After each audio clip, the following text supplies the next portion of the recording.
Praise the Lord. പിതാവാകിയ ദേവനാലും നമ്മുടെ മൂത്ത സഹോദരനാകിയ യേശു ക്രിസ്തുവിനാലും നമുക്ക് യാവർക്കും കൃപയും സമാധാനവും தேவ அன்பும் பெறுவதாக. ஆமே. பரலோகத்தின் தேவன் தாமே இந்த இரவுகளிலே நாம் ஒரு சிலராயிருந்தாலும் தேவ சமூகத்தில் அமரக்கூடிய நல்ல பாக்கியமான ஒரு நாளை கொடுத்தபடியினால் தேவாதி தேவனை மறுபடியுமாக உள்ளத்தின் ஆழத்திலிருந்து அவரை போற்றி புகழ்ந்து அவரை துதிக்கிறேன், அவரை வணங்குகிறேன், அவரை ஆராதனை செய்கிறேன். நேற்றைய தினத்தில் நடக்க வேண்டிய கூட்டமாயிருந்தாலும் இன்னைய தினத்திலே நடக்கும்படியான வாய்ப்பையும் தேவன் நமக்கு ஏற்படுத்தி தந்திருக்கிறபடினால் தேவனை ஸ்தோத்திரிக்கிறேன். இன்னும் அநேகர்களுக்கு நம்ம லிங்க் அனுப்பி வச்சிருந்தது, ஆனால் யாருமே இது உள்ளே வர்ற மாதிரி தெரியல. தேவன் தாமே அவருடைய உள்ளங்களிலே தொடர்ந்து பேசும்படியாக நம்ம ஜெபிப்போம். எனக்கு கொடுக்கப்பட்டதான அந்த டெய்லி பிரெட்டு, அதுதான் மகன் அந்த புதிய சிருஷ்டியை பற்றி சொல்லும் பொழுது அதிலிருந்து தான் எனக்கு கொடுக்கப்பட்டதான அதே டெய்லி பிரெட்டும் தேவனுடைய செய்தியாகவும் அதோடு இணைந்து பேசும்படி விரும்புகிறேன். அதுக்கு ஆதாரமாக வெளிப்படுத்தின் புஸ்தகம் 21ஆம் அதிகாரம் அதுல முதல் வசனத்தை இங்கே வாசிக்கிறோம். பின்பு நான் புதிய வானத்தையும் புதிய பூமியையும் கண்டேன். முந்தின வானவும் முந்தின பூமியும் ஒழிந்து போயின, சமுத்திரமும் இல்லாமல் போயிற்று. இதுதான் ஒரு புதிய வானம். அந்த புதிய வானத்தையும் புதிய பூமியையும் தேவன் நமக்காக ஆயத்தப்படுத்த போகிறார். அப்படியானா இப்ப இருக்கிற இந்த வானமும் பூமியும் எப்பேற்பட்ட ஒரு வானம் அல்லது எப்பேற்பட்ட ஒரு பூமி என்று நான் யோசிக்கும் பொழுது, இந்த பூமியும் வானமானது மிகவும் பிசாசனுடைய கண்ட்ரோலிலே வழிகாட்டப்படுகிறதான ஒரு பூமியும் வானவுமாயிருக்கிறது. முழு உலகம் பிசாசனுடைய ஆதிக்கத்தில, பிசாசனுடைய கைப்பிடியில, பிசாசனுடைய அவனுடைய சித்தத்தின்படி இந்த பூமியை அவன் வழி நடத்தி கொண்டு வருகிறான். பூமியை மட்டுமில்ல, வானம் ஆகாயத்தையும் அல்லனா வான மண்டலத்தையும் அவன் என்ன செய்கிறாரு, ஆட்டி படைக்கிறதான ஒரு காரியமாக இன்னைக்கு நாம் எங்கேயும் பார்க்க முடியும். அதனுடைய விளைவுதான் இந்த உலகத்தில் நடக்கிறதான பிரச்சனைகள், சண்டைகள், வாக்குவாதங்கள், கொள்ளைகள், கொலைகள், திருட்டுக்கள், இப்படி தவறான காரியங்கள் எல்லாம் இது நடக்கக்கூடிய விஷயம். இது முழு உலகம் பிசாசனுடைய கட்டுப்பாட்டுக்குள்ள இருக்கிறதுனாலே பிசாசனுடைய ஆதிக்கம் ஓரோ மனுஷனுக்குள்ளே செயல்பட்டு கொண்டிருக்கிறபடினால் மனுஷன் இன்னைக்கு உண்மையான ஒரு மனுஷனாக வாடாமல் பிசாசனுடைய ஒரு கருவியாக, பிசாசினால் ஏங்கக்கூடிய ஒரு பொருளாக அல்லது ஒரு பொம்மையாக மாறிக்கொண்டிருக்கிறோம். அதாவது நம்ம ஓரோ காரியங்களையும் எடுத்து பார்க்கும் பொழுது அதை நம்ம சரியான திசையிலே நாம் அதை பார்த்து கற்றுக்கொள்ளும் பொழுதும் அதனுடைய இப்படிப்பட்ட பிசாசனுடைய ஆதிக்கம், பிசாசனுடைய கண்ட்ரோல் எந்த அளவுக்கு மனுஷனுக்குள்ளே இருக்கிறது என்பதையும் நான் நன்றாக அறிந்து வருகிறோம். ஆகையினால் தேவனுடைய பிள்ளைகளே, இதன் நடுவித்தான் தேவன் நம்மை இந்த பிசாசனுடைய ஆதிக்கத்திலிருந்து, பிசாசனுடைய கட்டுப்பாட்டில் இருந்து, பிசாசனுடைய கண்ட்ரோலில் இருந்து தேவன் நம்மை அவருக்கென்று சொந்த ஜனமாயிருக்கும்படி, அவருக்கென்று சொந்த மக்களாயிருக்கும்படி, அவருக்கென்று ஒரு சொந்த அவருடைய வம்சமாயிருக்கும்படி தேவன் நம்மை தேவன் தெரிந்து கொண்டார் என்று சொல்லும் பொழுது அது மிகவும் நம்மை ஆச்சரியப்படுத்தக்கூடிய அல்லது நமக்கு அற்புதத்தை சிந்திக்கக்கூடிய ஒரு விஷயமாக காணப்படுகிறது. அது அற்புதம்தான்.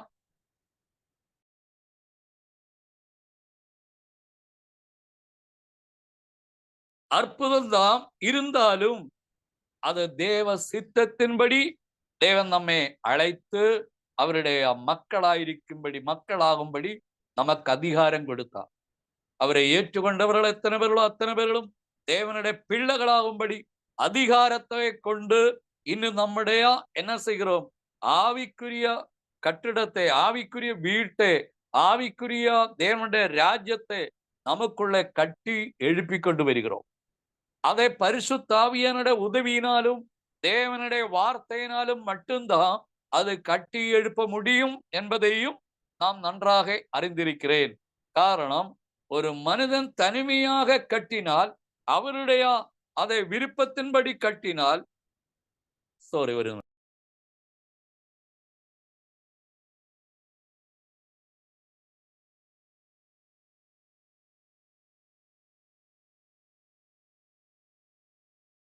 அவங்களுடைய விருப்பத்தின்படி அது கட்டினால், அது மணலின் மேல் கட்டப்படுகிற ஒரு வீட்டுக்கு சமமாக இருக்கும்.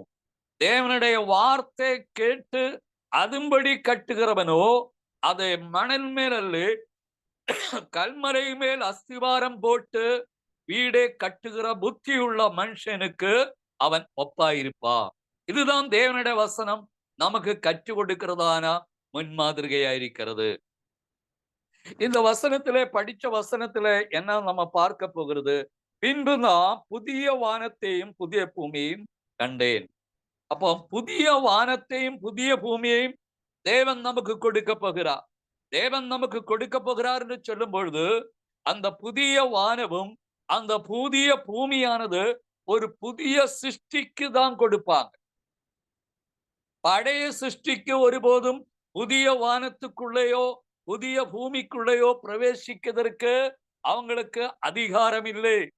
ஆனால் தேவன் நம்மை பழைய சிருஷ்டியிலிருந்து கிறிஸ்து மூலம் தேவனுடைய அதே திருவசனத்தினாலும் தேவனுடைய ஆவியினாலும் தேவன் நம்மை மறுபடியும் பிறக்க வச்சிருக்கிறபடினால், இன்றைக்கு நம்ம வாழ்க்கையிலே நாம் யாராய் மாற முடியும்? புதிய சிருஷ்டியாக நாம் தேவ சமூகத்திலே வாழ முடியும். அந்த புதிய சிருஷ்டியானது தேவனுடைய ராஜ்யத்தில் தான் பிறந்தது என்று நாம் அதை போன நாட்களிலே நாம் கற்றுக்கொண்டோம். தேவனுடைய ராஜ்யத்தில் தான் பிறந்தது. ஆனால் பழைய சிருஷ்டி எங்கே பிறந்திருக்கிறோம்? இந்த பூமி தான் பிறந்திருக்கிறோம். இந்த பழைய சிருஷ்டியில் இருந்து கொண்டுதான் நாம் புதிய சிருஷ்டிக்குள்ளே பிரவேசிக்க வேண்டும். அந்த பழைய சிருஷ்டியிலே நாம் வாழ்ந்து அதை மடிந்து கொள்கிறதான ஒரு விஷயமாக இல்லாமல், அந்த பழைய சிருஷ்டியிலே இருந்து கொண்டு தேவனுடைய சித்தத்தை புரிந்து கொண்டு நாம் என்ன செய்ய வேண்டும்? புதிய சிருஷ்டியாக மாறும்படி நாம் தேவனுடைய ராஜ்யத்திலே பிறக்கும் பொழுது, ஒருவன் கிறிஸ்துவுக்குள்ளே இருந்தால் அவன் யாராய் மாறிவிடும்? புதிய சிருஷ்டியாய் மாறிவிடும்.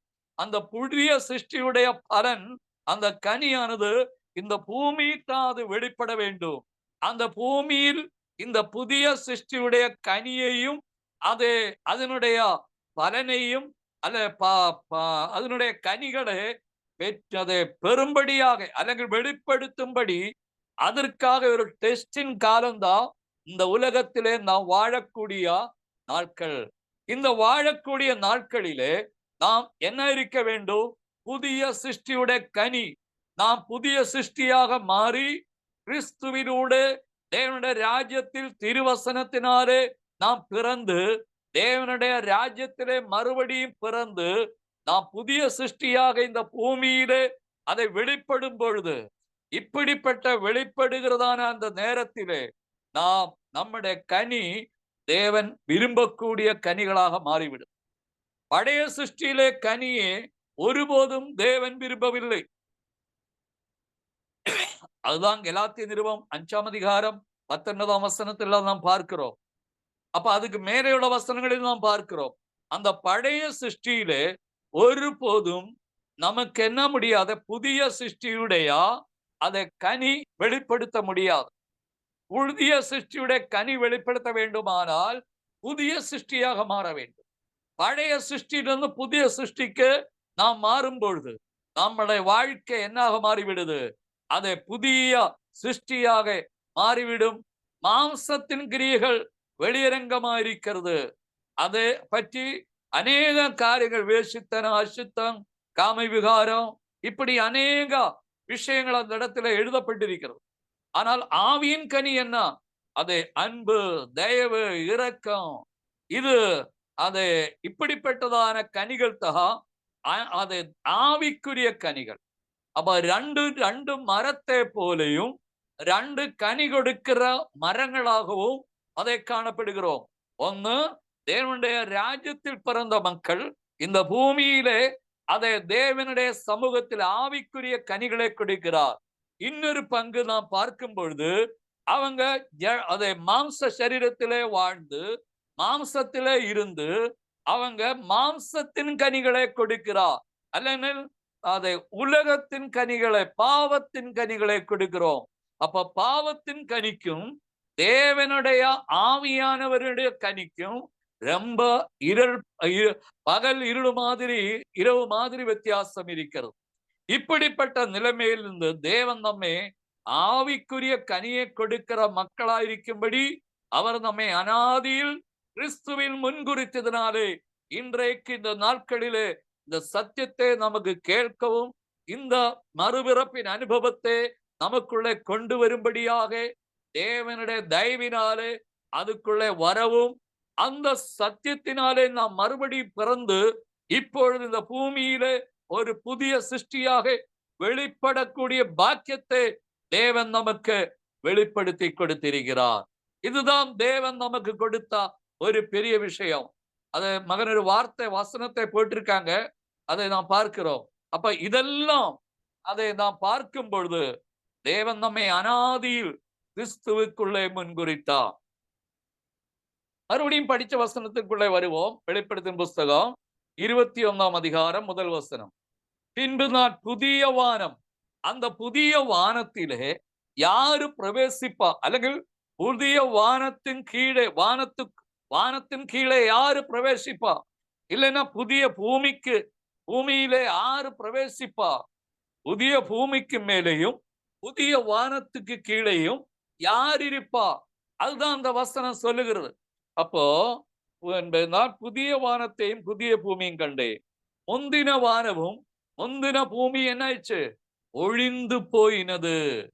முந்தின பூமியும் முந்தின வானம் முந்தின பூமி, அதை எதை காட்டுகிறோம், இப்போ நாம் உட்கார்ந்து இருக்கிறதான இந்த பூமியும் நாம் மேலே பார்க்கிறதான வானமும் என்ன போகிறது, அது முந்தினது என்று சொல்லுகிறோம். முந்தின வானமும் முந்தின பூமியும் ஒழிந்து போகும்.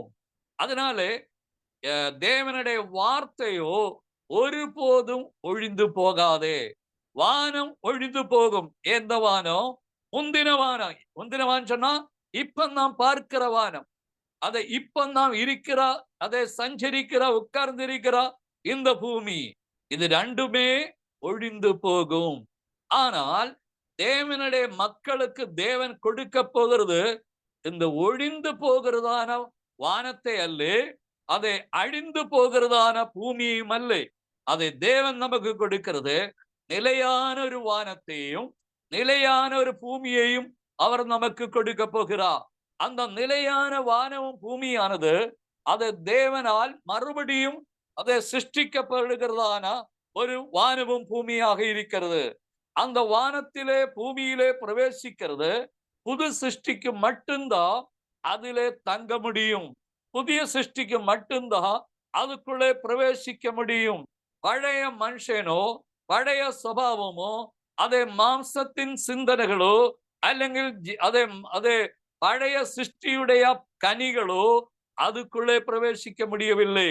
ஆனால் புதிய சிருஷ்டியுடைய கனியாயிருக்கிற அன்பு, தயவு, இரக்கம், அப்படி ஆவியின் கனி இருக்கிற நம்முடைய வாழ்க்கையிலே நாம் என்ன செய்ய போகிறோம், புதிய வானத்தையும் புதிய பூமியையும் அடைய போகிறது. அதற்காகத்தான் தேவன் நமக்கு புதிய வானத்தையும் புதிய பூமியையும் உண்டாக்க போகிறது என்று நாம் அறிந்து கொள்ள வேண்டும். மறுபடியும் முந்தின வானமும் முந்தின பூமியும் ஒழிந்து போயின, சமுத்திரமும் இல்லாமல் போயிட்டு. சமுத்திரம் என்று சொல்லும் பொழுது இந்த மெரினா பீச்சில சமுத்திரமோ அல்லது வேற ஏதோ ஒரு சமுத்திரமோ அல்ல, அது மக்கள் தொகையை பற்றி தான் சொல்லுகிறோம். மக்கள் ஒரு சமுத்திரமாக இருக்கிறது, மக்கள் ஒரு திரளான சமுத்திரமாக காணப்படுகிறது. அப்படிப்பட்ட சமுத்திரங்களாகிய மனுஷ வர்க்கம், மனுஷ சந்ததி மாறிவிட்டு தேவனுடைய மக்கள் தான் இந்த புதிய வானத்திலே அது தேவனுடைய மக்கள் தான் இருப்பாங்க. அவங்க தான் அது. அதனால தான் அது இங்கே வாசிக்கிறது என்ன வாசிக்கிறது, சமுத்திரம் இனியும் அது இல்லாமல் போயிட்டு, சமுத்திரம் இல்லாமல் போயிட்டு. இப்ப இருக்கிறதான தேவனை அறியாமலும் தேவனுடைய சத்தியத்தை பின்பற்றாமலும் இருக்கக்கூடிய அநேக சமுத்திரம் போல கோடிக்கணக்கிന് மக்கள் இன்னைக்கு இருக்கிறோம். கிறிஸ்தவங்களே மில்லியன் கணக்கில் இருக்கிறோம். அவங்களை யாருமே அந்த புதிய வானத்திலும் புதிய பூமிக்குள்ளேயும் பிரவேசிக்க முடியாது. அதுதான் தேவனுடைய திட்டமாயிருக்கிறது. இன்னும் நமக்கு ஒரு வசனங்களை வாசிக்கலாம் அதோடு சேர்ந்து. அதுல 20ஆம் அதிகாரம், வெளிப்படுத்தின் புஸ்தகம் 20ஆம் அதிகாரம், அதுல 6ஆம் வசனம் படிச்சு பாருங்களேன்.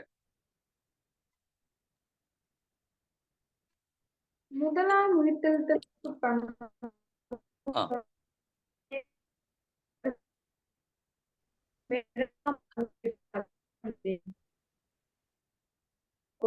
முதலாம் உயிர்த்தெழுந்தலுக்கு பங்குள்ளவன் பாக்கியவானும் பரிசுத்தவானுமாயிருக்கிறார். அப்ப முதலாம் உயிர்த்தெழுந்தல் எப்படி? இந்த முதலாம் உயிர்த்தெழுந்தல் நான் கிறிஸ்துவோடு கூட അത് നമ്മുടെ പാവ ശരീരത്തെ അല്ലെങ്കിൽ ജഡ ശരീരത്തെ, മാംസ ശരീരത്തെ, மாம்சத்தின் கிரியைகளை, சரீரம் சொல்லும்போது கிரியைகளை தான் அதுல இம்பார்ட்டன்ட் ஆயிருக்கிறது. இந்த சரீரத்தை இதை பற்றி இல்ல, ஆனா அதில் கூட வெளிப்படுகிறதான கிரியைகள், அது அது மாம்சத்தின் கிரியைகள். அதுதான் ஏதன் தோட்டத்தில் ஆதாமே ஏவாளையும் வஞ்சிக்கக்கூடிய மாம்ச சிந்தனை. அந்த சிந்தனையான பிசாசனுடைய கிரியைகள். அந்த பிசாசனுடைய கிரியைகள் முதலாம் உயர்த்தெழுந்தலே பங்குள்ளவன். அப்ப ஞான ஸ்நானத்தினாலே நம்முடைய வாழ்க்கையிலே என்ன நடந்தது? நாம் மறுபிறப்பின் அனுபவத்தை பெற்றுக்கொண்ட பொழுதும் ஞானஸ்நானம் பெற்ற உடனேயும் நமக்குள்ளே நாம் ஆறாக மாறிவிட்டது, உயர்த்தெழுந்தல் பங்குள்ளவனாக மாறிவிட்டிருக்கிறோம். அதை முதலாம் உயர்த்தெழுந்தல் சொல்லும் பொழுது அதுக்கு முந்தி மரணம் நடக்க வேண்டும். மரணம் நடக்காமல் எப்படி உயர்த்தெழுந்தல் நடக்கும்? அப்ப முதலாம் உயர்த்தெழுந்தல் சொல்லும் பொழுது அதுக்கு பின்னாக, அதுக்கு முன்னாக என்ன நடந்திருக்கும்? மரணம் ஒன்று நடந்திருக்கும். என்ன மரணம்? ஆதாம் ஏவாள் எல்லாரும் பாவத்துக்கு மரித்தவங்க, அல்ல பாவம் நிமித்தம் மரித்தவங்க, சாரி பாவம் நிமித்தம் மரித்தவங்க. பாவம் நிமித்தம் மரித்த நம்மை பாவத்துக்கு மரித்த அதை நீதிக்கு பிழைக்கும்படி நான் கிறிஸ்துவோடு கூட அதை ஒன்றாயிருக்கத்தக்கதாக ஞான ஸ்நானத்தினாலே நாம் என்னாய் மாறிவிட்டிருக்கிறது. அதை அதை முதலாம் உயர்த்தெழுந்தலுக்கு தகுதியுள்ளவர்களாக அல்லது முதலாம் உயர்த்தெழுந்தலை பெற்று கொண்டவர்களாக நாம் மாறியிருக்கிறோம். முதலாம் உயர்த்தெழுந்தல் பெற்று கொண்டோன்னு சொன்னால் ஆதத்தின் மூலம் நமக்கு கிடைத்ததான மாம்ச சிந்தனைகள் അല്ലെങ്കിൽ அதே பாவத்தின் சிந்தனைகளே, பாவத்தின் கிரியைகளே നമ്മുടെ ശരീരத்திலிருந்து நாம் அழித்து அதை அதை அதை கொன்று போட்டு, அதுதான் அடிக்கடி நம்முடைய ரெஜியச்சான் சொல்லுவாங்க, நம்மை அனுதினமும் கொல்ல வேண்டும். அப்படி கொன்று போட்டு நாம் என்ன ஆகிறோம்? நாம் பாவத்துக்கு மரித்திருக்கிறோம். மரித்த நம்மை என்ன பண்ணுவாங்க? அடக்கம் பண்ண வேண்டும். மரிக்காத ஒரு நபரே ஒருபோதும் அடக்கம் பண்ண முடியாது. மரித்தவங்களை மட்டும்தான் அடக்கம் பண்ண முடியும். அப்போ பாவத்துக்கு மரித்தா நம்முடைய வாழ்க்கையிலே ஒரு அடக்கம் അല്ലെങ്കിൽ ஒரு அது அடக்கம் தேவையா இருக்கிறது. அந்த அடக்கம் தான் எப்படி நடந்தது? ஞான ஸ்நானத்தினாலே அந்த அடக்கம் நமக்குள்ளே நான் அடக்கம் பண்ணப்பட்டோம். சமுத்திரத்துக்குள்ளே അല്ലെങ്കിൽ தண்ணிக்குள்ளே நான் உள் பிரவேசித்த உடனே நம்முடைய பழைய மனுஷனுடைய சுபாவங்கள் அதை தண்ணீரான அந்த கல்லறைக்குள்ளே அடக்கம் பண்ணிட்டாங்க. அப்படி அடக்கம் பண்ணி அந்த தண்ணீரிலிருந்து மேலே பொங்கி வரும்பொழுது நாம் புதிய சிருஷ்டியாக அதை உயர்த்தெழுந்தலுக்கு நிழலாக நாம் அதை தண்ணீரிலிருந்து மேலே பொங்கி வருகிறோம். இது உயர்த்தெழுந்தலுக்கு ஒரு அடையாளம் கூட என்று நாம் அறிந்து கொள்ள வேண்டும். அப்ப எப்ப நம்மளை அடக்கம் பண்ணினது? பாவத்துக்கு நாம் மரிக்கும் பொழுது நீதிக்கு பிழைக்கும்படி நம்மை ஞானஸ்நானத்தினாலே நம்மை அடக்கம் பண்ணப்பட்டதனாலே முதலாம் உயிர்த்தெழுந்தலுக்கு பங்குள்ளவராக தேவன் நம்மை பயன்படுத்தி இருக்கிறார். அப்ப இந்த காரியங்களை நாம சொல்லும் பொழுது யோசிக்கும் பொழுது உலக ஞானிகளுக்கோ அதே உலக அறிவாளிகளுக்கோ இது மிகவும் கண்டுபிடிக்க முடியாத ஒரு பரம ரகசியமா இருக்கிறது. இவங்க தண்ணிக்குள்ளே போனா எப்படி அடக்கம் பண்ணுவாரு, பழைய மனுஷனை எப்படி குழித்து போடுவாரு, அப்படிப்பட்ட பல கேள்விகள் அவங்க எழுப்புவாங்க. ஆனா திருவசனத்தின்படி பார்க்கும் பொழுது அது தேவனுடைய ராஜ்யத்துக்காக நம்முடைய பழைய மனுஷனை கொன்று போட்டு அதனுடைய சிந்தனைகளையும் கிரிகளையெல்லாம் அழித்து விட்டு நாம் மரித்து அதை நம்மை அடக்கம் பண்ணுகிறோம். அடக்கம் பண்ணி தண்ணீரிலிருந்து மேலே பொங்கி வந்த பொழுது நாம் ஒரு புதிய சிருஷ்டியாக மாறிவிட்டோம். அப்படி புதிய சிருஷ்டியாக மாறிய நம்முடைய வாழ்க்கையில அதுதான் முதலாம் உயிர்த்தெழுந்தலுக்கு பங்குள்ளவன் பாக்கியவானும் பரிசுத்தவானுமாயிருக்கிறார். அந்த முதலாம் உயிர்த்தெழுந்தலுக்கு பங்குள்ளவர்களாக தேவன் நம்மை அதே முதலாம் மரணத்துக்கு நம்மை ஒப்பு கொடுத்ததினாலே, நாம் முதலாம் பாவத்துக்கு மரித்ததினாலே முதலாம் உயிர்த்தெழுந்தலுக்கு பங்குள்ளவர்களாக தேவன் நம்மை மாற்றினார். அது அப்படி மாற்றினது மட்டுமல்ல, நம்மை தேவன் அதை பரிசுத்தவான்களாக்கும்படி அதை பாக்கியவானாக்கும்படி தேவன் அந்த கிரிகள் மூலமாக தேவன் நமக்கு கிருபை செய்திருக்கிறார். அப்போ அந்த உயிர்த்தெழுந்ததினாலே நாம் பாக்கியவானும் அது மட்டுமல்ல பரிசுத்தவானுமாயிருக்கிறோம். இன்னைக்கு அநேக சபைகள் என்ன செய்கிறது, வேற ஏதோ ஒரு மத போதகர் அவங்களை பரிசுத்தப்படுத்தி அவங்களை என்ன பண்ண வேண்டும், அதை பரிசுத்தவான் என்று அதை அவங்க சொல்லும்படி மட்டும்தான் இவங்க பரிசுத்தவானாயிருக்க முடியும். ஆனால் இது எந்த மனுஷனும் அல்ல நம்மை பரிசுத்தப்படுத்துகிறது. ஆனால் கிறிஸ்துவினுடைய இரத்தத்தினாலே தேவன் நம்மை பரிசுத்தப்படுத்தி அவருடைய மக்களாக நம்மை ஏற்றுக்கொண்ட பொழுது, நம்முடைய பழைய மனுஷனை அதை அடக்கம் பண்ணப்பட்ட பொழுது, நான் ஒரு புதிய மனுஷனாக ஒரு மனுஷியாக மேலே வந்த உடனே நம்முடைய வாழ்க்கையில் என்னாக மாறிவிட்டது, எல்லாம் புதுதாக மாறிவிட்டது. அவன்தான் பாக்கியவானாயிருக்கிறோம். அப்படிப்பட்ட நபர் தான் அதை பரிசுத்தவானாயிருக்கிறோம். ஒரு சபா போதகரோ അല്ലെങ്കിൽ ஒரு பிஷப்போ അല്ലെങ്കിൽ வேறொரு மார்ப்பாப்பையோ போய் சொல்லி இவன் பரிசுத்தவான் அப்படி பிரഖ്യാപப்படுத்தி അല്ലെങ്കിൽ அப்படி அறிக்கையிட்டு ஒரு பரிசுத்தவான் அல்ல. இது தேவனால் ஒரு மனுஷனால் உள்ள பரிசுத்தம் அல்ல, தேவனால் நமக்கு அங்கீகாரம் கொடுத்து அங்கீகரிக்கப்பட்டதான അല്ലെങ്കിൽ தேவனுடைய சித்தத்தின்படி அந்த பரிசுத்தவானாக நம்மை தேவன் தான் அப்பாயின்மெண்ட் பண்ணி இருக்கிறோம். ஒரு மனுஷனுடைய வார்த்தையினாலே நாம் யாருமே பரிசுத்தவான்களாகவோ பாக்கியவான்களாகவோ மாற முடியாது என்பதையும் நாம் அறிந்து கொள்கிறோம். ஆகையினால் நாம் எப்படி பாக்கியவானானது, நாம் எப்படி பரிசுத்தவானானது, முதலாம் உயிர்த்தெழுந்தலுக்கு பங்குள்ளவனாக மாறினான். அப்ப முதலாம் உயிர்த்தெழுந்து சொல்லும் பொழுது பாவத்துக்கு மரித்து நீதிக்கு பிழைத்ததினாலே அந்த பாவம் நம்முடைய சரீரத்திலிருந்து அதை பாவ சரீரத்திலிருந்து நமக்கு ஒரு விடுதலை உண்டாகும்படியாக ஞான ஸ்நானத்தினாலே. அப்படி நான் சொல்லும் பொழுது நீங்க கேட்கலாம், பாவ சிந்தனை வராதா, பாவத்தினுடைய அதை பேச்சுக்கள் வராதா, அதை பாவத்தினுடைய நடகள் வராதா, பார்வை வராதா, கேள்வி வராதா? அப்படி வரும். அப்படி வந்தால் நாம் என்ன செய்யணும், உடனே நாம் இது சாத்தான் என்னை வஞ்சிக்கும்படியான தன்னுடைய தந்திரமான கிரியினாலே என்னை வஞ்சிக்க போகிறார் என்று நாம் அறிந்து உடனே என்ன செய்ய வேண்டும், அந்த சிந்தனைகள் வருந்த உடனே, அந்த நடகள் நமக்குள்ளே வருந்த உடனே, அந்த எண்ணங்கள் நமக்குள்ளே வருந்த உடனே, அந்த பேச்சுக்கள் நமக்குள்ளே வருந்த உடனே நாம் என்ன செய்து கொள்ள வேணும், அதை தவிர்த்து விட வேண்டும். அதை தேவ சமூகத்திலே தேவனிடத்தில் அதை பற்றி சொல்ல வேண்டும். தேவனே, நான் இந்த மாதிரி ஒரு சில வார்த்தைகள் பேசி இருக்கிறோம், அது என்னோட மனப்பூர்வமாய் மன்னியும். அது மாம்ச சிந்தனைக்குரிய അല്ലെങ്കിൽ மாம்சத்துக்குரிய பேச்சுக்களாயிருந்தது, அல்லைன்னா அது பாவத்துக்குரிய ஒரு விஷயமா இருந்தது. அது என்னை விட்டு அதை நீக்கும்படி எனக்கு கிருபை தாரும் அப்பா, என்னை சுத்திகரியும் என்று சொல்லி மறுபடியும் தேவ சமூகத்திலே நான் எப்பொழுதும் அவரை நாட வேண்டும்.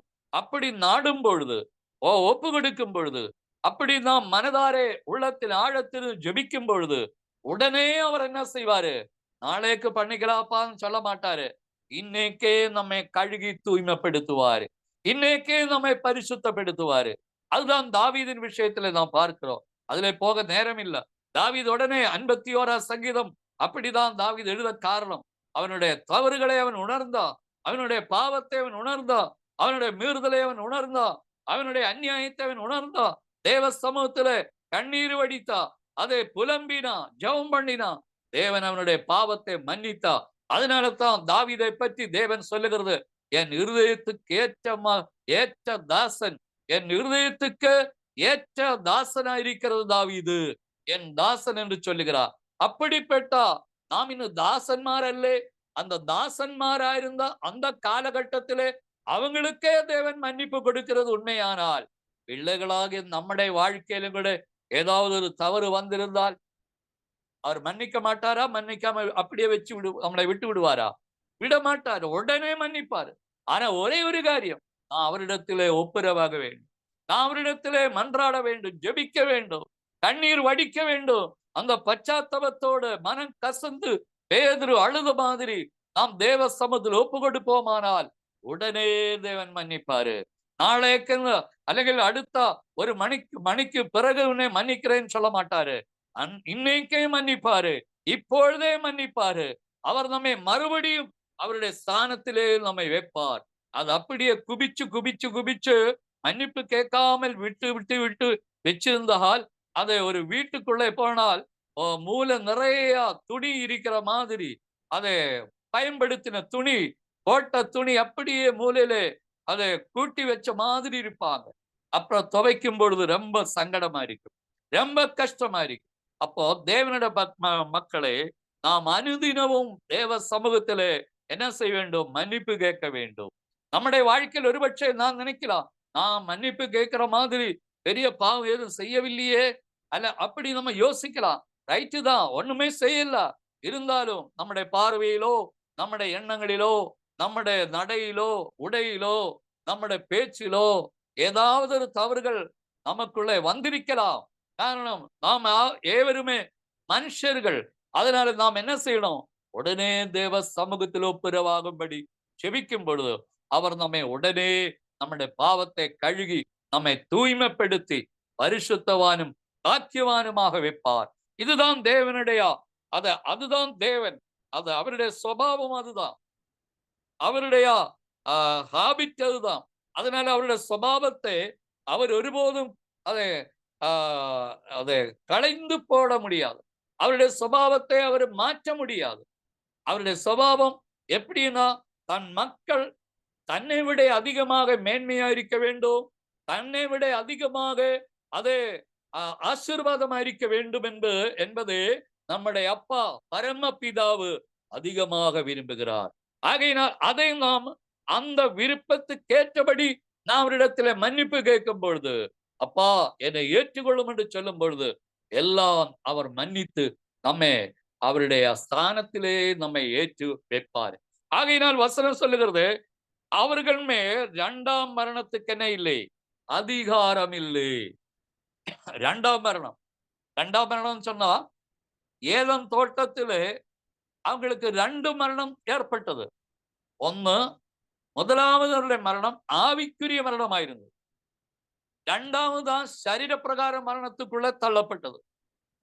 ஆவிக்குரிய மரணம், ஆவிக்குரிய சரீரத்தில் அவர் இருக்கும் பொழுது, அவர் பாவம் செய்த பொழுது பிசாசு அவருடைய ஆவிக்குரிய மண்டலத்தை கொன்றுவிட்டார்.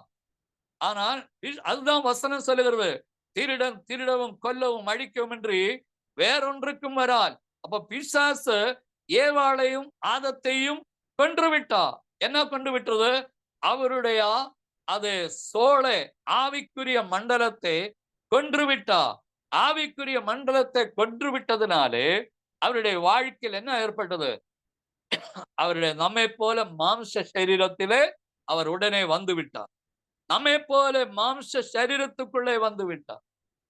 அப்போ அந்த மாம்ச சரீரத்துக்குள்ளே என்னுடைய நினைவு சரியானா ஆதத்தினுடைய ஆயுசு 950 என்று நான் நினைக்கிறோம். என்னுடைய அதுல ஏதாவது தப்பு வந்துருந்தா நீங்க என்னிடத்துல தயவாய் மன்னிங்க. 1050 வருஷம் அவர் ஆதம் என்ன பண்ணாங்க? இந்த பூமியிலே வாழ்ந்தது. 950 வருஷம். 950 வருஷம் அவர் என்ன பண்ணாங்க? இந்த பூமியிலே வாழ்ந்தது. எப்போ? ஆவிக்குரிய சரீரத்திலே ஆவிக்குரிய மனுஷனை கொன்றுவிட்ட பிறகு மாம்ச சரீரத்திலே 950 வருஷம் வாழ்ந்தான். பாருங்க, 950 வருஷம் வாழ்ந்தான். அந்த 950 வருஷம் முடிந்த உடனே அவன் வாழ்க்கையில் என்ன நடந்தது? மரணம் ஏற்பட்டது. என்ன மரணம்? சரீரத்திலே மரணம்.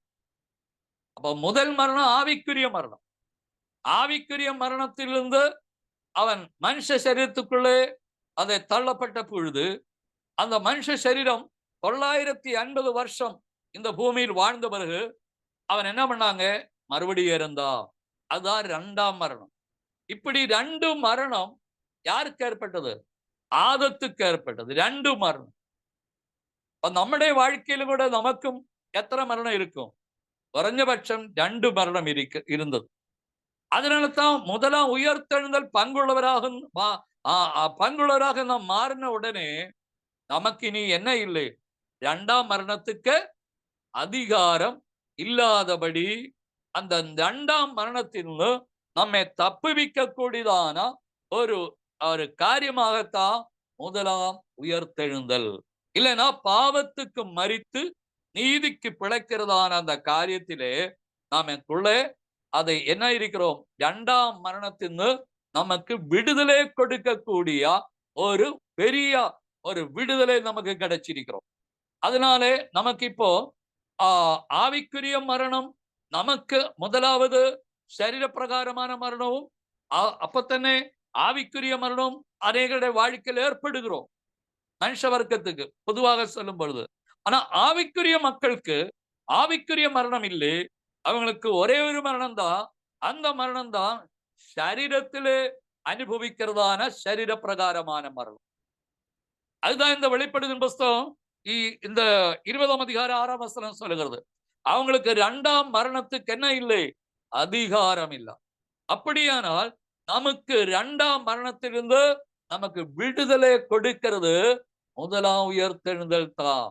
அந்த முதலாம் உயிர்த்தெழுந்தலுக்கு பின்னாடி நாம் என்ன செஞ்சிருக்கிறோம்? பாவத்துக்கு மரித்ததினாலே தான் முதலாம் உயிர்த்தெழுதல் நம்முடைய வாழ்க்கையில் நடந்தது. அப்படி முதலாம் உயிர்த்தெழுதலுக்கு நம்முடைய வாழ்க்கை நடந்த நிமித்தமாகத்தான் 2ஆம் மரணத்தில் நமக்கு விடுதலை 2ஆம் மரணத்தில் நம்மை தப்பிக்கும்படி அது ஒரு விஷயமாக காரணமாய் மாறிவிட்டது. இது தேவனுடைய மக்களுக்கு புரிஞ்சிருக்கிறோம் என்று நான் கர்த்தருக்குள்ளே நம்புகிறேன். ஆகையினால் தேவனுடைய மக்களே, இதுதான் நம்முடைய வாழ்க்கையில். அப்போ அடுத்த இதுல வசனம் சொல்லுகிறது, அதிகாரம் இல்ல. 2ஆம் மரணத்துக்கு என்ன இல்லை? அதிகாரம். அப்ப அதிகாரம் அதுதான் 1 கொரிந்தியர் வாசிக்கிறோம். கடைசி சத்ரு மரணம்.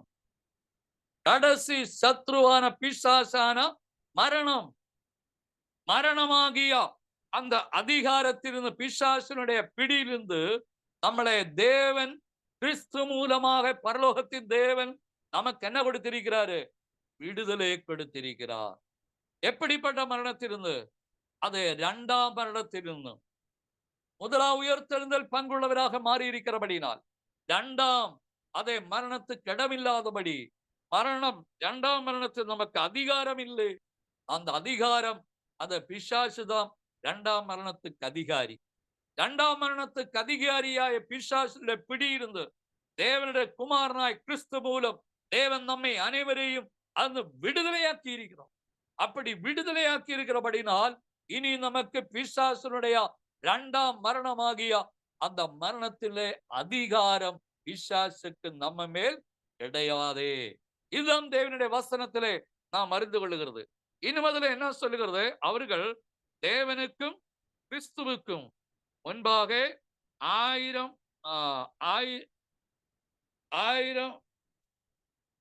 ஆசாரிகளாயிருந்து அவர்களுடைய 1000 வருஷம் அரசாளுவா. தேவனுக்கும் கிறிஸ்துவுக்கும் முன்பாக கிறிஸ்துவோடு கூட 1000 வருஷம் அரசாளுவோம். தேவனுக்கும் கிறிஸ்துவுக்கும் முன்பாக. அப்ப அந்த சமயத்துல 1000 ஆண்டு அரசாட்சியில தேவன் இங்கே வரல. ஆனா தேவனுடைய பார்வையிலும் கிறிஸ்துவுக்கு முன்பாகும் கிறிஸ்துவோடு சேர்ந்து நாம் என்ன ஆக போகிறோம்? அதை கிறிஸ்துவுக்கும் முன்பாக 1000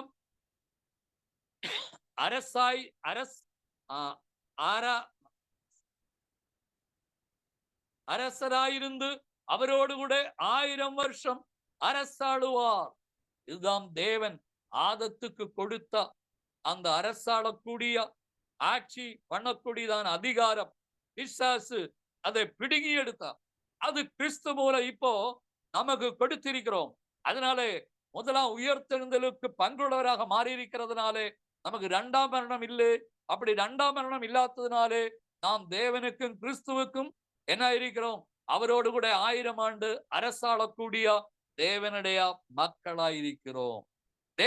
தேவனுடைய மக்கள் கிறிஸ்துவோடு கூட 1000 வருஷம் இந்த பூமியை அரசாளுவார். இந்த பூமின்னு சொல்லும் பொழுது பாவம் நிறைந்த பூமி அல்ல, புதிய வானமும் புதிய பூமியும் அரசாளுவார் என்று வேதாமத்திலே நமக்கு தெளிவாக இந்த வசனங்கள் சொல்லப்பட்டிருக்கிறது. இதோடு சேர்த்து ஒரு வசனங்களை வாசிக்கலாம். இந்த வசனங்கள் நமக்கு புரிஞ்சிருக்கிறோம் என்று நான் கர்த்தருக்குள்ளே நம்புகிறேன். அதுல 21ஆம் அதிகாரத்தினுடைய 8ஆம் வசனங்களை நாம் இதிலே நாம் வாசிக்கலாம். அதுல 8ஆம் வசனம் யார் ஒருத்தர் படிங்களே. 21ஆம் அதிகாரம் 8ஆம். பயப்படுகிறவர்களும் அவிசுவாசியரும் அருவருப்பானவர்களும் கொலைபாதகரும் விபச்சாரக்காரரும் சூனியக்காரரும் விக்கிரக ஆராதனைக்காரரும் பொய்யர் அனைவரும் 2ஆம் மரணமாகிய அக்கினியும் கந்தகமும் எரிகிற கடலிலே பங்கடைவார்கள் என்றார். பங்கடைவார்கள். 2ஆம் மரணமாகிய அக்கினி கடலிலே பங்கடைவார்கள். ஆனா ஒரு குரூப் அக்கினி கடலிலே பங்கடையும் பொழுது நம்மை 2ஆம் மரணத்திலிருந்து நம்மை தப்புவிச்சிருக்கிறார்.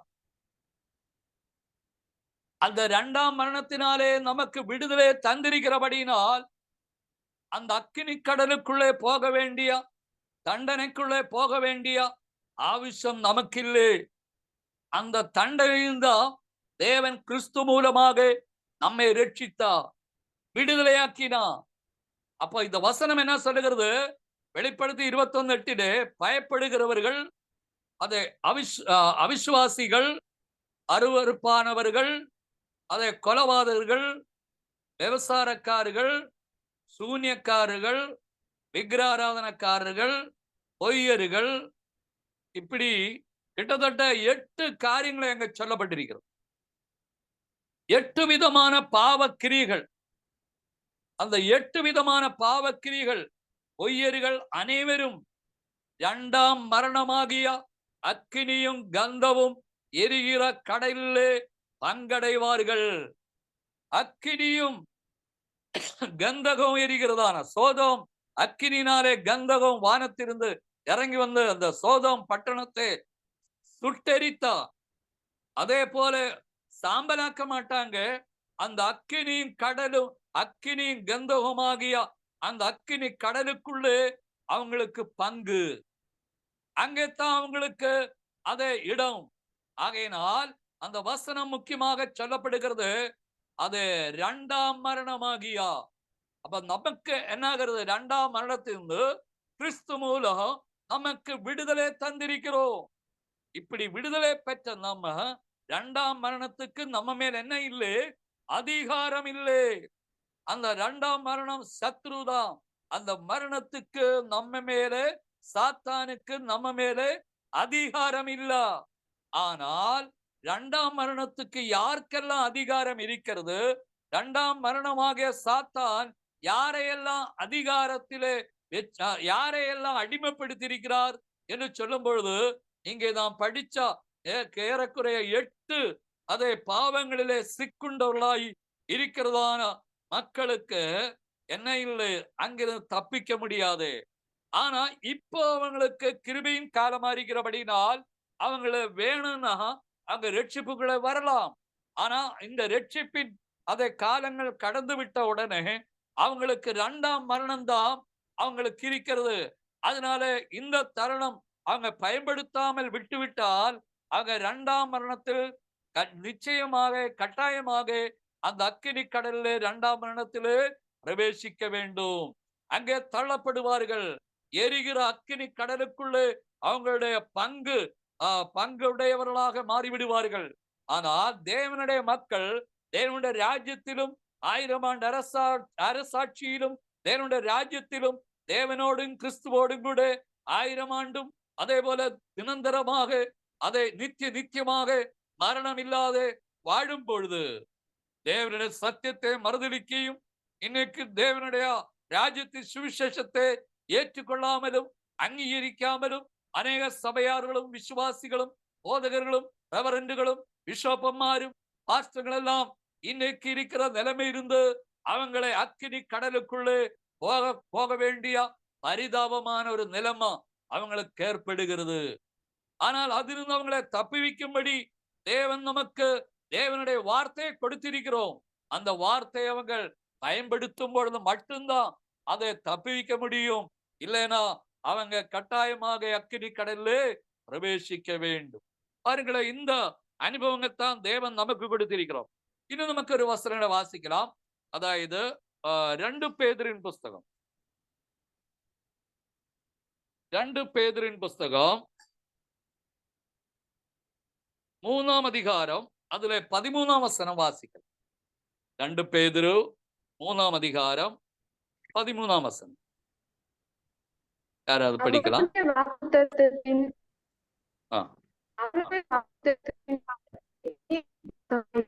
புதிய வானங்களும் உண்டாகும் என்று புதிய வானமும் புதிய பூமியும் உண்டாகும் என்று நாம் என்ன செய்கிறோம்? ஆவலோடு காத்திருக்கிறோம். கர்த்தருடைய வருகை மட்டுமல்ல, அதுவும் காத்திருக்க வேண்டும். அவருடைய வாக்குத்தத்தத்தின்படியே தேவனுடைய வாக்குத்தத்தம் பேதுருவுக்கு தேவனுடைய ஆவியினாலே தேவன் கொடுத்தா அந்த வாக்குறுதி, அந்த வாக்குத்தத்தம், வானம் மாறலாம், பழைய வானமும் பழைய பூமியும் மாறி போகும். ஆனால் தேவன் கொடுத்த வாக்குத்தத்தம் ஒருபோதும் மாறாதே. ஆகையினால் அவருடைய வாக்குத்தத்தத்தின்படி, இது ஒரு மனுஷனுடைய வாக்குத்தத்தம் அல்ல, ஒரு சபையாருடைய வாக்குத்தத்தம் அல்ல, ஒரு போதகருடையோ ஒரு பிஷப்பின்டையோ ஒரு ரெவரண்டையோ ஒரு பாஸ்டருடைய வாக்குத்தத்தம் அல்ல. இது தேவனுடைய வாக்குத்தத்தம்.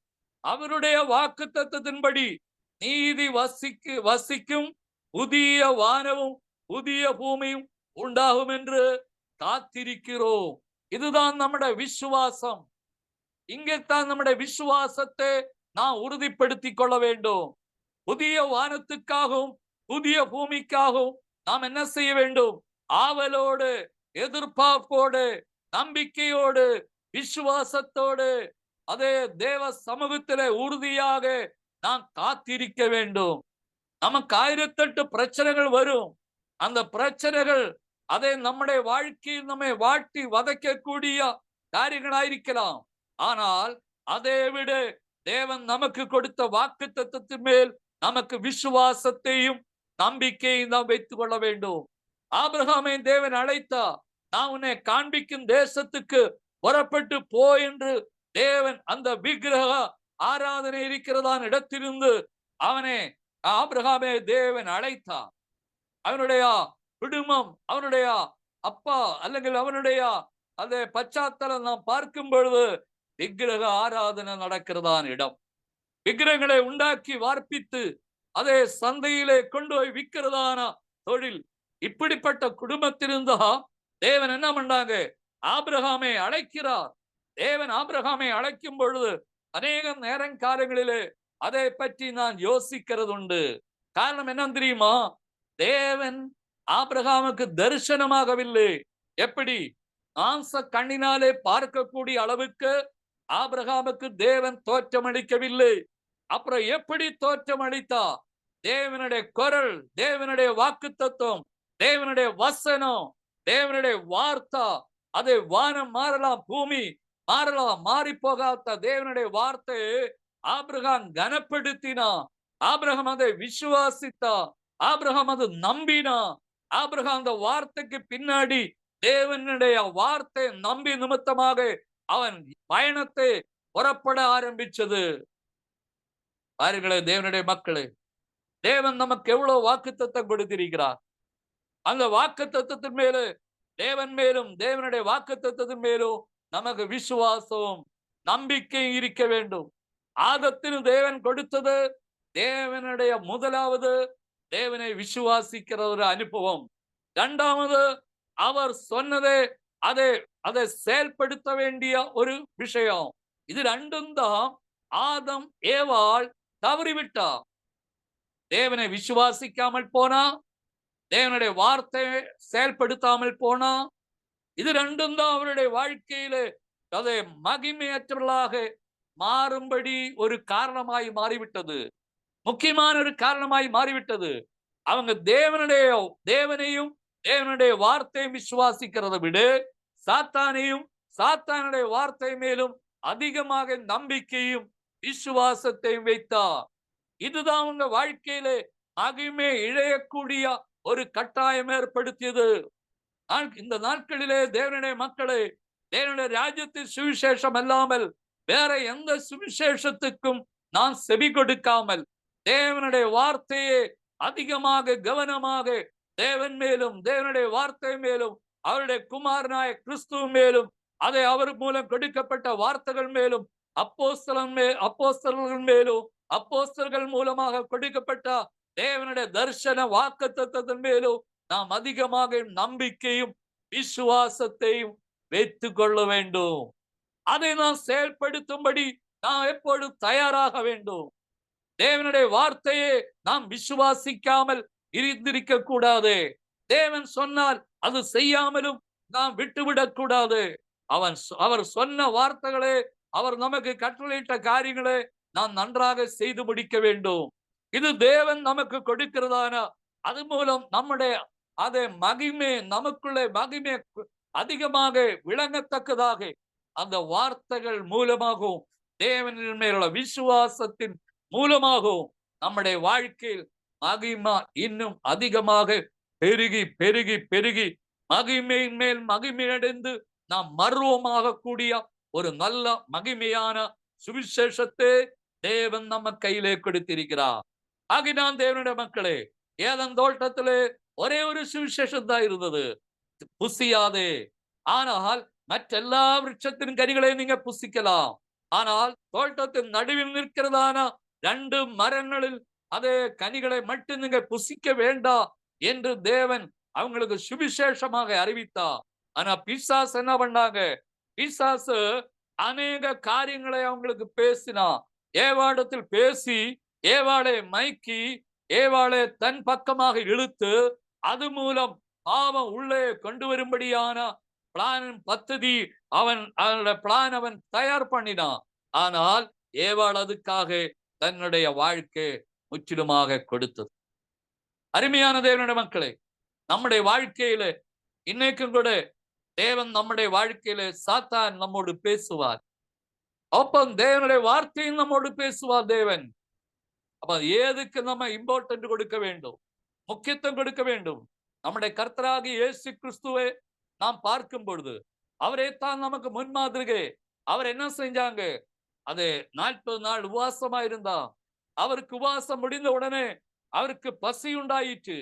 உடனே சோதனை அது பரீட்சகன் அடுத்து வந்து இயேசுவை சோதிக்கும்படியாக இயேசுவிடத்தில் பரீட்சை பார்த்தா.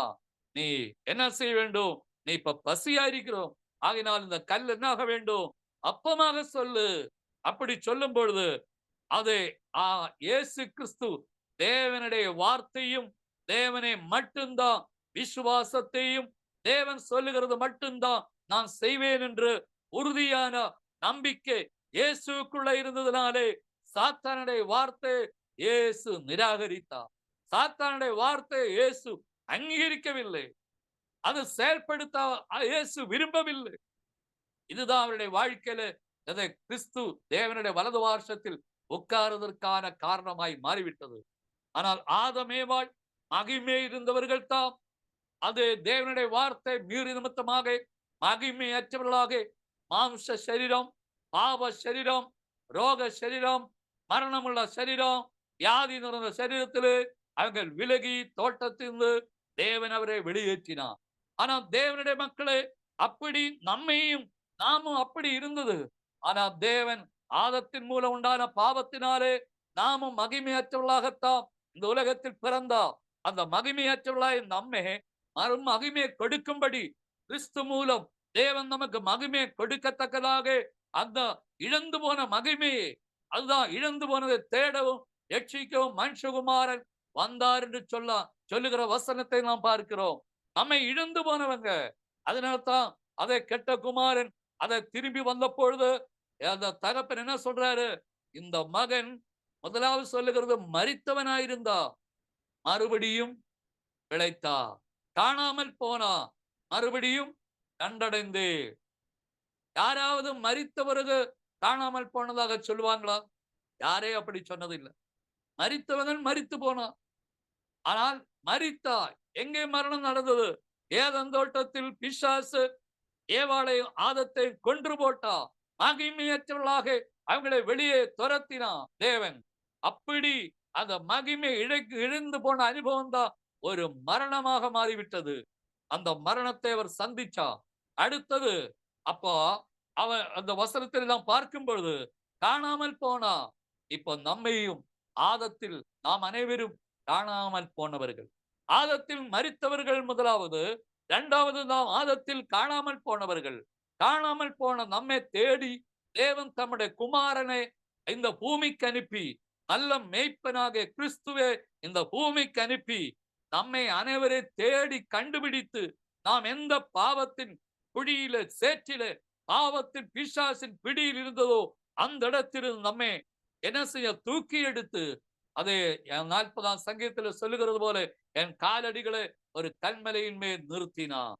ஆகையினால் தேவன் கிறிஸ்து மூலமாக தேவன் நம்மை தேட ஆரம்பிச்சா. நம்மளை காணாமல் போனவர்களா இருந்தது, நாம் முதலாவது மரித்தவர்களா இருந்தது, இரண்டாவது காணாமல் போனவர்களா இருந்தது. நமக்கு ஜீவன் தந்தா.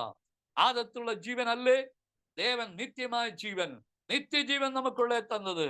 அந்த நித்திய ஜீவன் மட்டுமல்ல, நமக்கு காணாமல் போன இடத்திலிருந்து பரம தகப்பனுடைய பார்வையில் தூரமாய் போன காணாமல் போன நம்மை, தேவனை விட்டு தூரமாயிருந்த நம்மை, அதை கிறிஸ்து மூலம் இருதரப்பினரையும் கிறிஸ்து மூலம் தேவனோடு ஒப்புரவாக்கினான்.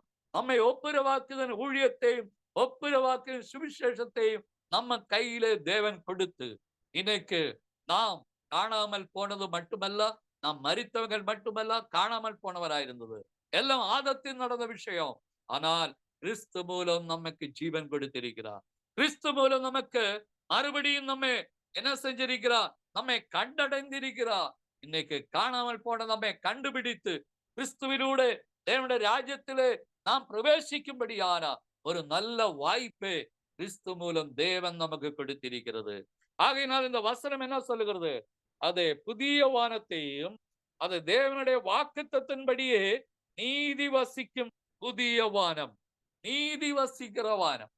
இப்ப இருக்கிற வானம் பூமி நீதி இல்லை, நியாயம் இல்லை, அந்நியாயமாயா അല്ലെങ്കിൽ அக்கிரமங்களும் அதை பாவம் நிறைந்த ஒரு பூமியும் வானவும். ஆனால் தேவன் நமக்கு மறுபடியும் கொடுக்க போகிறது அதை நீதி வசிக்கிற வானவும் நீதி வசிக்கிற ஒரு பூமியையும் அவர் நமக்கு கொடுப்பார். புதிய வானத்தையும் புதிய பூமியையும் உண்டாகும் என்று காத்திருக்கிறோம். அதற்காக நான் காத்திருக்கிறோம். அதுல 14ஆம் வசனம் வாசிக்கிறோம்.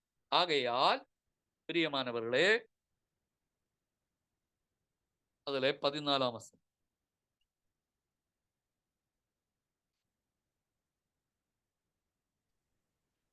வெளிப்படுத்தின அதிகாரமா பாஸ்டர்? இல்ல, 2 பேதுரு 3ஆம் அதிகாரம் அதுல 14ஆம் வசனம். ஆகையால் பிரியமானவர்களே, இவர்கள் வர காத்திருக்கிற நீங்கள் தரையற்றவர்களும் பிழையற்றவர்களுமாய் சமாதானத்தோடு அவர் சந்நிதியில் காணப்படும்படி ஜாக்கிரதையாயிருங்கள். ஆகையால் பிரியமானவர்களே என்று நம்மை அழைக்கிறார். யாருக்கு நாம் பிரியமானவர்கள்? நம்முடைய தேவனுக்கு நாம் பிரியமானவர்கள். அதுதான் இயேசு ஞானஸ்நானம் எடுக்கும்போது சொன்னார், இவர் என்னுடைய நேசகுமார், இவரின் நான் பிரியமா இருக்கிறேன். நம்மையும் இயேசு கிறிஸ்துவை மட்டுமில்ல, நம்மையும் தேவன் கிறிஸ்து மூலம் பிரியமானவர்களே என்று அழைக்கிறார். அந்த பதவியே நமக்கு கொடுக்கிறார். ஆகையால் பிரியமானவர்களே, இவர்கள் வர காத்திருக்கிற நீங்கள் கரையற்றவர்களும் பிழையற்றவர்களுமாயிருந்து சமாதானத்தோடு அவர் சந்நிதியில் காணும்படி ஜாக்கிரதையாயிரு. தேவனுடைய சமூகத்திலே, தேவனுடைய சந்நிதியிலே பிழையற்றவர்களும் கரையற்றவர்களுமாய் காணும்படி, தேவனுடைய பார்வையிலே காணும்படி நாம் என்ன செய்ய வேண்டும்? அவருடைய வருகைக்காக நாம் காத்திருக்க வேண்டும். அனுதினமும் நம்மை பரிசுத்தம் பண்ண வேண்டும். நம்மை அதை கரதிரையற்றவர்களாக நம்மை தேவ சமூகத்தில் சுத்தமாயிருக்க வேண்டும். கரதிரையற்றதான ஒரு மனவாழ்க்கையை சேர்க்கும்படியாகத்தான் இயேசு கிறிஸ்து வரப்போகிறார் என்று வெளிப்படுத்தின் புஸ்தகம் 21 அதிகாரம் 27 வசனம் வாசிக்கிறோம். அது எடுக்க வேண்டாம். அப்ப இந்த வசனங்கள் எல்லாம் நாம் பார்க்கும் பொழுது நம்முடைய வாழ்க்கையிலே கரதிரை இல்லாதவர்களாக, பாவம் நம்முடைய வாழ்க்கையில் நம்மளை தொடர்ந்து பிடிக்காதபடி, பாவத்து நம்மளை விடுதலை பெற்றுக் கொண்டு நாம் என்ன செய்ய வேண்டும்? தேவனுக்கு பிரியமான பிள்ளைகளாக அவருடைய சமூகத்தில் நான் காத்திருக்க வேண்டும். கர்த்தராக இயேசு கிறிஸ்துவோட வருகைக்காக நம்மை அர்ப்பணித்து நான் காத்திருக்க வேண்டும். இப்படி காத்திருக்கும் பொழுது நான் நிச்சயமாக அந்த புதிய வானத்திலும் புதிய பூமியிலும் கிறிஸ்துவோடு கூட, நம்முடைய மூத்த சகோதரனாகிய கிறிஸ்துவோடு கூட நாம் அந்த பூமியிலே வாழப்போகிறோம். அதுதான் தேவன் நமக்கு கொடுத்திருக்கிறதான உறுதியான வாக்குறுதிகள், வாக்கு தத்தங்கள். அந்த வாக்கு தத்தங்களை நாம் அதை சரியான லெவல்ல நாம் பயன்படுத்த வேண்டும். இன்னும் அநேக வசனங்கள் இருக்கிறது, ஆனா எல்லாவற்றையும் சொல்ல நேரம் இல்லைல்ல.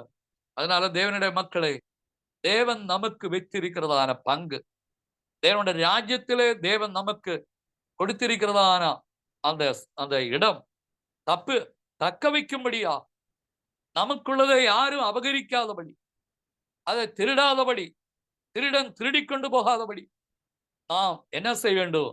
ஜாக்கிரதையோடு அந்த புதிய வானத்துக்காகவும் புதிய பூமிக்காகவும் காத்திருக்கும் போது நம்முடைய வாழ்க்கை 2ஆம் மரணத்திலிருந்து நாம் தப்புவிக்கவும், 1000 ஆண்டு கிறிஸ்துவோடு கூட வாழவும், தொடர்ந்து தேவனோடு கூட நித்தியமாக தேவனுடைய ராஜ்யத்திலே நாம் வாழும்படியாகவும் தேவன் நமக்கு இயேசு மூலம் அனுகிரகம் செய்திருக்கிறார்.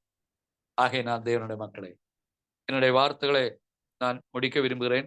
நிர்வசனங்களை வாசிக்கலாம்னு நினைச்சுன்னா டைம் இல்லாததுனால அதை எக்ஸ்பிளைன் பண்ணும்பொழுது டைம் ஆகும். அதனால தேவன் நமக்கு கொடுத்தார் நேரங்களையும் காலங்களையும் தேவனுடைய ராஜ்யத்துக்காக, தேவனுடைய நாமத்துக்காக, தேவனுடைய நம்முடைய சுதந்திரத்தை யாரும் திருடிக்கொண்டு போகாதபடி, கொள்ளையடித்து கொண்டு போகாதபடி. பிசாசு தான் கொள்ளையடிப்பான். முதலாவது அவன்தான் திருடும் கொல்லவும் அழிக்கும். நம்முடைய ஆவிக்குரிய ஆசீர்வாதத்தை, பொக்கிஷத்தை, நம்முடைய விசுவாசத்தை, நம்முடைய எதிர்பார்ப்பை, நம்முடைய நம்பிக்கை, நம்முடைய உறுதியை பிசாசு திருடாதபடி நான் கவனமாக அதுல ஓரோ நாளும், இதெல்லாம் நம்முடைய பலத்தினால அல்ல, தேவனிடத்தில் அனுதினமும் ஜெபிக்கிற ஜெபம், தேவனோட ஐக்கியம், தேவனோட அந்த ஐக்கியத்தினாலே நமக்கு இதெல்லாம் தேவன் நம்முடைய பலத்தினாலே போய் எடுத்துக்கொண்டோம் என்று சொல்ல முடியல. அதான் பவுல் சொல்றாங்க, நானும் பிடிக்கலாமா என்று நாடிக்கொண்டு போகிறேன். பிடித்தேன் என்று சொல்லல, பிடிக்கலாமா. ஏன்னா பிசாசு யாரை விழுங்கலாம் என்று அவன் பார்த்து கொண்டிருக்கும் பொழுது அவன் கையில சிக்காதபடி, அவன் நம்மை திருடிக்கொண்டு ஆதத்தை ஏவாளை திருடினான். அவருடைய ஆசீர்வாதங்களை எல்லாம் திருடினான். அதே போல நம்மிடத்தில் தேவன் கொடுத்தா, கிறிஸ்து மூலம் கொடுத்த விலையேற பெற்ற அந்த மகிமையை திருடாதபடி நான் கவனமாயிருந்து புதிய வானத்துக்காக புதிய பூமிக்காக நம்மை ஆயத்தப்படுத்துவோம். அவருடைய வருகைக்காக நம்மை தயார்படுத்துவோம். இந்த வசனங்களினாலே பரலோகத்தின் தேவன் தாமே நம்மை அனைவரையும் அபரீதமாக ஆசீர்வதிப்பாராக. இப்பொழுதும் கூட ஒரு சின்ன ஜெபத்தை அடியான் எடுக்கிறேன்.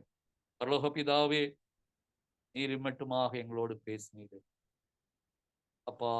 கேட்ட வசனம் எங்களுக்கு பிரயோஜனமாயிருக்கத்தக்கதா தேவன் கிருபைத்தார். ஆதமேவாளிடத்துல தேவன் பேசின வார்த்தை அவருக்கு பிரயோஜனமாக மாறவில்லை. அவர் தேவனையும் தேவனுடைய வார்த்தையை அவங்க நம்பாமல் போனதுனால.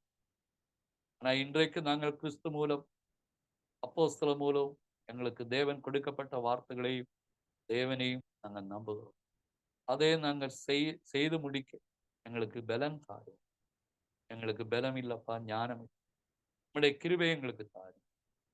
தொடர்ந்து கன்வர்ஷன் செய்கிற மகனை அபரீதமாக ஆசீர்வதி. பாடலை பாடி ஜெபிச்ச மகளை ஆசீர்வதி. இடையில விட்டு சொன்ன அனைவரையும் ஆசீர்வதி. பெரிய காரியங்கள் செய்யும் தொடர்ந்து நடக்கிறதான நேரங்காலங்கள் எல்லாம் தேவன் பொறுப்படுத்துவார்கள். இயேசுவின் நாமத்தில் பிதாவே. தொடர்ந்தும் மகன் கையிலே ஒப்படைக்கிறேன். நேதியான நேரம் காலங்களை அவர் பயன்படுத்துவார்.